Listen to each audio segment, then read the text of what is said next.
देखो, coordinate geometry में हम लोग अभी तक सेक्शन फॉर्मूला लगाना सीख चुके हैं। अगर आपको कोऑर्डिनेट दिए हो एंड पॉइंट के, बीच पॉइंट के, तो आप रेशियोज निकाल लेते हो। रेशियोज अगर आपको दिए हैं तो आप कोऑर्डिनेट निकाल लेते हो, राइट। अभी सेक्शन फॉर्मूला का थोड़ा सा ये अपग्रेडेड वर्जन है, ठीक है। इस अपग्रेडेड वर्जन में वो आपसे कुछ चीज़ें पूछ रहा है, कुछ चीज़ें वो आपसे मांग रहा है, ठीक है ना। तो हमको उसी बारे में डिस्कशन करना है। जैसे कि यहाँ पर जो चीज़ तुमसे बोली जा रही है वो देखो क्या है कि आपको कोऑर्डिनेट्स ढूंढने हैं, ठीक है, ढूंढ लेंगे हम लोग पॉइंट ऑफ ट्राइसेक्शन के। अब देखो, ट्राइसेक्शन का मतलब होता है थ्री इक्वल पार्ट्स, यानी कि इस बार लाइन जो है वो दो इक्वल टुकड़ों में नहीं टूट रही है। इस बार हम लोगों की लाइन तीन इक्वल टुकड़ों में टूट रही है और उसके आपको एंड पॉइंट्स ये दिए हुए हैं। यानी कि कुछ इस तरीके की लाइन होगी जिसका एक कॉर्नर आपका है ए, दैट इज 2, -2, जिसका दूसरा कॉर्नर है लेट से बी, आपका -7, 4, और इसके बीच में पॉइंट्स है सच दैट कि वो पॉइंट्स तीन इक्वल टुकड़े कर रहे हैं। एक टुकड़ा, ये दूसरा टुकड़ा और वो तीसरा टुकड़ा। यानी कि यहाँ से लेके यहाँ तक पार्ट 1, यहाँ से लेके यहाँ तक पार्ट 2, यहाँ से लेके यहाँ तक पार्ट 3। कल को हो सकता है ट्राइसेक्शन के अलावा 4 equal parts, 5 equal parts, 6 equal parts, ऐसे क्वेश्चन भी आ जाए। बट खैर 4 या 5 से ऊपर तो वो जाएगा नहीं, नहीं तो बहुत टाइम टेकिंग हो जाएगी ना प्रोसेस इस आंसर के आंसर तक पहुंचने की। खैर, ये जो तीनों के तीनों पार्ट्स हैं, तीनों के तीनों पार्ट्स कैसे इक्वल है, आपको इनके कोऑर्डिनेट्स ढूंढने हैं। लेट से ये सी पॉइंट है, लेट से ये डी पॉइंट है, तो आपको ये सी और डी की वैल्यू ढूंढनी है। अब कैसे करोगे मैडम, यहाँ तो रेशो भी नहीं दिया और आपने जो सेक्शन फॉर्मूला बताया था वो तो सिर्फ दो टुकड़ों के लिए बताया था, ये तो सेक्शन फॉर्मूले में भी नहीं आता है मैडम। अब क्या करें? सिंपल है, इसको सेक्शन फॉर्मूले में आता नहीं है, लाना पड़ेगा इसकी चोटी खींच कर कि चल सेक्शन फॉर्मूले में आ जा फटाफट। तो अब कैसे करोगे बताओ? ऐसे में क्या करना है, आपको केस नंबर 1 बनाना है, ठीक है। अच्छा, इस टाइप के सवाल में बस एक ही ध्यान रखना, हमेशा अपनी स्टडी लेफ्ट टू राइट करना, ठीक है। लेफ्ट टू राइट ये वर्ड ध्यान रखना। केस नंबर 1 में हम लोग क्या कर रहे हैं, एंड पॉइंट्स में ए ले लिया है विथ 2, -2, एंड पॉइंट्स में मैंने बी ले लिया है विथ -7, 4, और मैंने ले लिया यहाँ पे सी और यहाँ पर डी। अब देखो, भूल जाओ कि आपको डी निकालना है। केस नंबर 1 में हमारा पूरा एम है सी की कोऑर्डिनेट को कैलकुलेट करना। आप भूल जाइए कि डी नामक कोई कोऑर्डिनेट भी आपके पास है ना। तो ऐसा लिख लेते हैं कि लेट कोऑर्डिनेट ऑफ सी, ठीक है, कितना है हम लोगों के पास बी, x, y, यानी कि सी को हमने ले लिया x, y, ठीक है। तो यानी कि इसके हिसाब से अगर मैं ये लिखूँ कि x1 कौन है तो वो होगा 2, अगर मैं लिखूँ y1 कौन है तो वो होगा -2, अगर मैं लिखूँ x2 कौन है वो होगा -7, अगर मैं लिखूँ y2 कौन है तो वो होगा 4। अब मैडम लेकिन रेशियो तो नहीं दिया ना, अब क्या करेंगे अपन? तो मैंने क्या बोला, पढ़ाई अपनी लेफ्ट टू राइट करना। लेफ्ट से, लेफ्ट के कॉर्नर पॉइंट से सी पॉइंट तक, कॉर्नर पॉइंट से सी पॉइंट तक पहुंचने में कितने पार्ट्स हुए हैं? सिर्फ एक पार्ट। तो यानी कि m/n में जो m है वो बेसिकली 1 है, और उसी सी से उस कॉर्नर पॉइंट बी तक पहुंचने में कितने पार्ट्स कवर करने पड़ रहे हैं? 2 पार्ट्स। एक पार्ट ये कवर करना पड़ रहा है, एक पार्ट ये कवर करना पड़ रहा है। तो देयरफॉर इसका रेशियो है 1:2। ऐसे डिसाइड करना पड़ता है यहाँ पे रेशियो, ठीक है। यहाँ पे रेशियो इस तरीके से डिसाइड करना पड़ता है। यानी कि यहाँ से आपके पास m की वैल्यू आ गई 1 और n की वैल्यू आ गई 2। अब लगा लो सेक्शन फॉर्मूला, अब तो आसान हो गया क्वेश्चन। क्या होता है, x = mx2 plus n times of x1 upon में m प्लस n। m कितना है 1, x2 कितना है -7, n कितना है 2, x1 कितना है 2 और अपॉन में m प्लस n यानी कि 1 प्लस 2।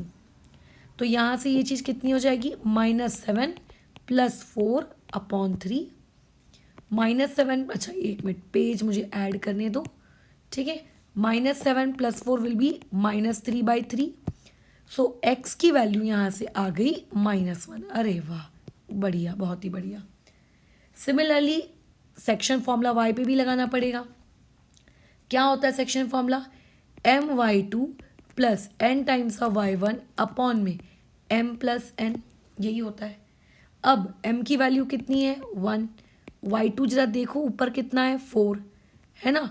अच्छा प्लस n, ये कितना है 2, जरा देखो ऊपर y1 कितना है, y1 इज -2 अपॉन में m प्लस n यानी कि 1 प्लस 2। तो 1 4 ज़ा 4, ये हो गया -4 अपॉन 3 यानी कि इट विल बी 0/3। तो यहाँ से y की वैल्यू कितनी आ गई 0। क्या हम लोगों को जो कोऑर्डिनेट c निकालना था, जिसको हमने इस केस नंबर 1 के लिए x1 अज्यूम किया था, क्या हमारा वो कोऑर्डिनेट c निकल गया? निकल गया। तो अगर आपको इस तरीके से ट्राइसेक्शन वगैरह के क्वेश्चंस अगर मिलते हैं तो उनको कुछ इस तरीके से आपको सॉल्व करना है। ये आपका वर्किंग अप्रोच होना चाहिए। Diagram and then make cases. आप केसेस बनाइए, केसेस के अकॉर्डिंग से क्वेश्चन को सॉल्व करिए। अभी क्वेश्चन पूरा नहीं हुआ है, अभी वो जो डी पॉइंट है वो भी तो कैलकुलेट करना है। अच्छा, तो अब आपके पास आ जाता है केस नंबर 2। केस नंबर 2 में अब हम लोग डी के कोऑर्डिनेट को क्या ले लेते हैं, आप लोगों का x, y, ठीक है। Let coordinate of D B x, y, ठीक है। अच्छा, इसके बाद ना मेरे को एक स्टेटमेंट लिखनी चाहिए थी जो मैंने नहीं लिखी, माय मिस्टेक। केस नंबर 1 के ख़त्म होने के बाद यहाँ लिख लेते हैं देयरफॉर कोऑर्डिनेट ऑफ सी। बोलो कितना आया, कोऑर्डिनेट ऑफ सी आया -1, 0, ठीक है। अब इसके लिए अगेन डायग्राम आप बनाना चाहते हो तो आप बना लो। अगर आप पहले डायग्राम के बेसिस पर ही सब कुछ कर सकते हो तो अच्छी बात है, अदरवाइज दोबारा डायग्राम बना लेने में कोई गलती, कोई बुराई नहीं है। इससे अच्छा है, तुमसे एरर कम होंगी। ए आपका कितना है 2, -2, ठीक है। यहाँ पे ए आपका 2, -2।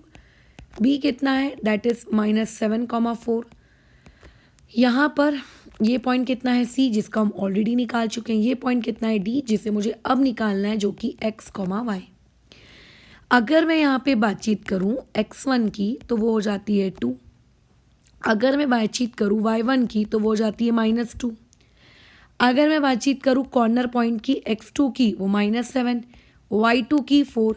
भूल जाओ कि बीच में कोई पॉइंट सी है, उसके कैलकुलेशंस अगर आ भी गई है, ये -1, 0 अगर ये आ भी गया है तो भी उसको इग्नोर ही करो, उसको भूल जाओ कि वो चीज़ है भी, ठीक है। अब बताओ लेफ़्ट टू राइट जाना है, ये बात हमेशा याद रखना। रेशियो डिसाइड करने के लिए हमेशा लेफ़्ट टू राइट।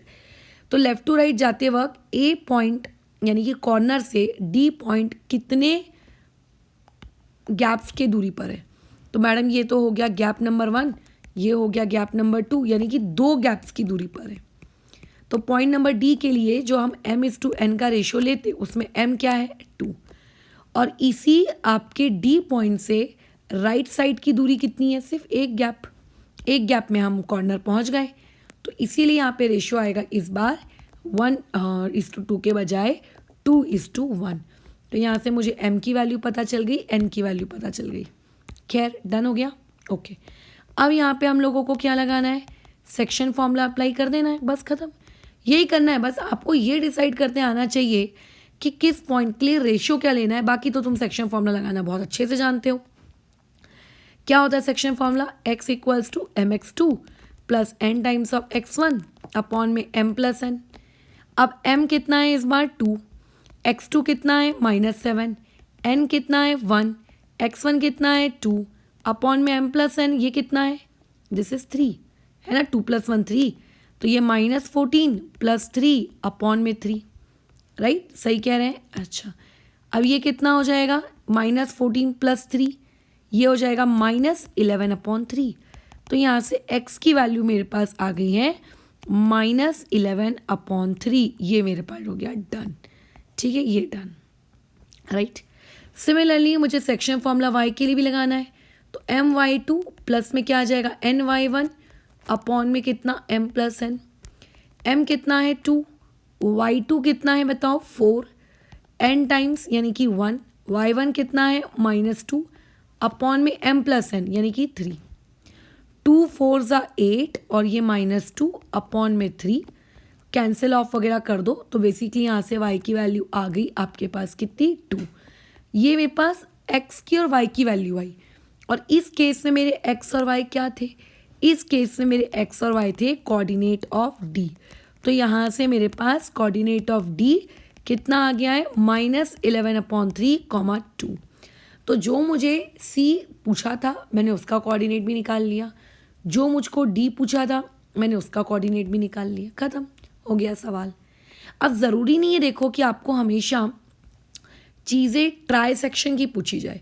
कल को मान लेते हैं ये लाइन सेगमेंट है, इसके आपको कुछ ना कुछ कॉर्नर पॉइंट्स दिए होंगे, क्या दिए होंगे अभी आप उस पर फोकस मत करिए। इसके 4 टुकड़े हो गए, लेट से 1 टुकड़ा, लेट से 2 टुकड़ा, लेट से 3 टुकड़ा और वो चौथा टुकड़ा। अब आपको इन तीनों पॉइंट्स के, इस तीनों पॉइंट्स के कोऑर्डिनेट निकालने हैं।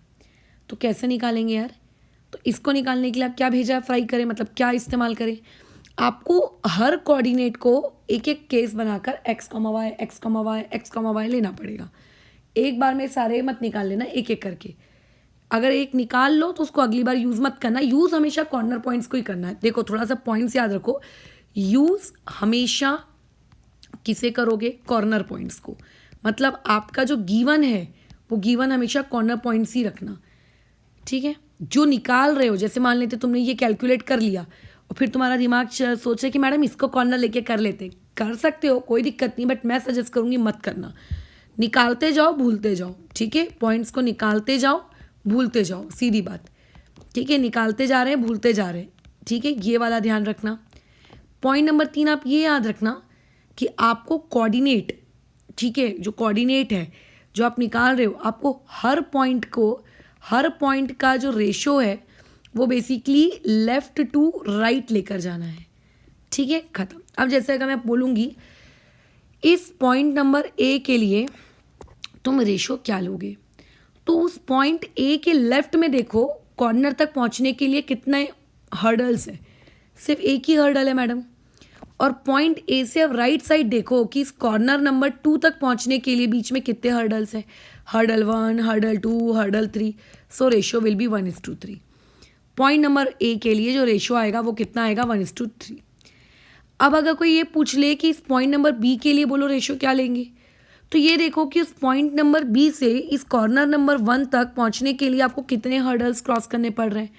पहले बी से ए जाओगे, फिर ए से कॉर्नर 1 जाओगे, यानी कि बेसिकली 2, और बी से कॉर्नर नंबर 2 तक पहुंचने के लिए आपको कितने हर्डल्स क्रॉस करने पड़ रहे हैं मैडम, उसके लिए भी 2। तो यानी कि पॉइंट बी के लिए आप रेशियो लोगे 2:2 या फिर इसको कह सकते हो 1:1। अगर मैं पूछूंगी इस पॉइंट के लिए आप रेशियो क्या लोगे, तब क्या जवाब होगा तुम्हारा। आप ये देखो कि उस पॉइंट से लेफ्ट साइड, मतलब लेफ्ट कॉर्नर तक पहुंचने के लिए आपको कितने हर्डल्स पूरे करने पड़ रहे हैं, 1 2 3, तो यहाँ आएगा 3। और राइट साइड जाने में कितना यूज़ करना पड़ रहा है, सिर्फ 1, तो इसके लिए रेशियो आएगा 3:1। ऐसे आपको एक एक करके रेशियो डिसाइड करने और हर बार केसेस बना के लिए उनके लिए x, y निकालना है। कल को हो सकता है 5 डिविजन्स हो कि 5 इक्वल पार्ट्स में तोड़िए, जो कि खुद बहुत ज़्यादा लेंदी कैलकुलेशन वाला काम हो जाएगा, बट ये भी पूछा जा सकता है। जैसे कि यहाँ इस क्वेश्चन में ये बोला है कि ये 2 पॉइंट्स आपको गिवन है और ये सेगमेंट ए बी के 5 इक्वल पार्ट्स हो रहे हैं। ये आपको मान के चलना है। किसी को लगेगा मैडम इक्वल नहीं हो रहे होंगे, अनइक्वल हो रहे होंगे, तो इस क्वेश्चन को सॉल्व करने के लिए आपको इक्वल मानना पड़ेगा।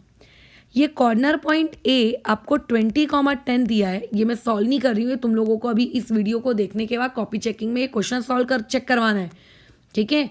और ये बी पॉइंट दिया है आपको 0,20। अब इसके तुमको 5 टुकड़े करने हैं। लो, ये लेट से पहला टुकड़ा, ये दूसरा टुकड़ा, ये तीसरा टुकड़ा, ये चौथा टुकड़ा, देखो 5 टुकड़े हो गए। अब मुझे पट सबके रेशियो बता दो। ये 5 टुकड़े हो गए, ठीक है, फटाफट रेशियो बता दो। अगर इसको नाम देते हैं ए, इसको देते हैं बी, अच्छा ए तो ऑलरेडी दे चुके हैं ना, इसको देते हैं लेट से पी, इसको देते हैं क्यू, इसको देते हैं आर, इसको देते हैं एस, तो पी के लिए आप रेशो क्या लोगे वो बताओ। तो देखो पी से लेफ्ट साइड कितना कूदना पड़ रहा है कॉर्नर तक जाने के लिए, सिर्फ एक, और पी से राइट साइड कॉर्नर तक जाने के लिए कितनी जंप्स लेनी पड़ रही हैं, देखो यहाँ से लेकर एक, यहाँ से लेकर दो, दो से लेकर तीन, तीन से लेकर चार, यानी कि रेशियो विल बी 1:4। समझे, ऐसे डिसाइड करने का है रेशियो, तो इसका आंसर आएगा 1:4। क्यू पॉइंट से आप लेफ्ट कॉर्नर तक पहुंचने के लिए आपको कितनी जंप्स लेनी पड़ रही है, एक, दो, पहुंच गए कॉर्नर तक, है ना, तो इसका आएगा 2।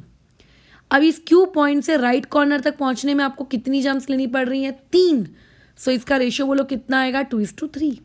ऐसे आर पॉइंट से लेफ्ट साइड के कॉर्नर तक पहुंचने में कितनी जंप लेनी पड़ रही है, एक जंप, ये 2 जंप और ये 3 जंप, 3 जंप में आप लेफ्ट साइड पहुंच गए, ठीक है, तो ये आएगा 3। आर पॉइंट से उस कॉर्नर तक पहुंचने के लिए कितनी जंप लेनी पड़ रही है, 2, तो 3:2। ऐसे करना काम करने का है, ठीक है। एस पॉइंट से ए के कॉर्नर तक जाने के लिए कितनी लग रही है, 4, और राइट कॉर्नर तक जाने तक कितनी लग रही है, 1। ये एक बात बस ऑब्जर्व करना, हमेशा एक बात बस ऑब्जर्व करना, ये न्यूमरेटर और डिनोमिनेटर का एडिशन, इसका बोलो कितना आ रहा है, 5, इसके न्यूमरेटर डिनोमिनेटर का एडिशन भी कितना आ रहा है, 5, इसके न्यूमरेटर और डिनोमिनेटर का एडिशन भी कितना आ रहा है, 5, इसके भी 5। कभी भी न्यूमरेटर और डिनोमिनेटर का एडिशन जो एक का आया है वही बाकियों का भी आएगा। अगर कुछ और आ गया, जैसे इन सब का 5 आ रहा होता है बट इसका 6 आ रहा होता है, मतलब आपने रेशियो लेने में गलती कर दी है, ये ध्यान रखना, ठीक है। जैसे कि आप चेक करो, इसमें कितना एडिशन आ रहा है, इनमें एडिशन आ रहा है 4, इसमें देखो कितना एडिशन आ रहा है, बोलोगे मैडम 1 और 1 तो 2 आता है ना, लेकिन अरे भाई 1 और 1 से पहले वो 2:2 था, 2:2 का एडिशन आया ना 4, हमने तो उसको सिंप्लीफाई किया, फिर 3 और 1 इसका भी रेशियो कितना आता है, 4, ठीक है। तो इस तरीके से जब ट्राइसेक्शन वाले क्वेश्चंस आते हैं तो उनको इस तरीके से आपको अटेम्प्ट करना है, इस तरीके से आपकी अप्रोच होनी चाहिए। रेशियोज कैसे लेना है वो मैंने बता दिया है। इस पर्टिकुलर वीडियो में एक क्वेश्चन भी दिया है जो तुमको इस वीडियो को देखने के बाद कॉपी चेकिंग करवानी है और चीज़ों को आगे बढ़ाना है। अच्छा, इसके अलावा NCERT को ओपन करो, NCERT में 7.2 एक्सरसाइज के पास जाओ। 7.2 एक्सरसाइज में जो क्वेश्चन नंबर 9 है, ठीक है, 7.2 एक्सरसाइज में जो क्वेश्चन नंबर 9 है ये भी आपको चेक करवाना है। So this will be your copy checking. ज़्यादा वैसे हमारा 7.2 में अब कुछ बाकी रह नहीं गया है, छोटा छोटा सा ही पार्ट रह गया है। एक सबसे कठिन पार्ट उसमें एक और रह गया है जिसमें आपको वो पैरेललोग्राम का मिसिंग कोऑर्डिनेट निकालना होता है, बस वही इस पूरी चैप्टर का सबसे कठिन है। बाकी तो ऑलमोस्ट हम लोगों का चैप्टर ख़त्म ही हो गया है। 2 या 3 दिन हार्डली कि एक टाइप के क्वेश्चंस को प्रैक्टिस करने के लिए हम लेते हैं ना पूरा दिन, क्या सेक्शन आज ये तो हार्डली 2 या 3 दिन बाद हम कोऑर्डिनेट ज्योमेट्री को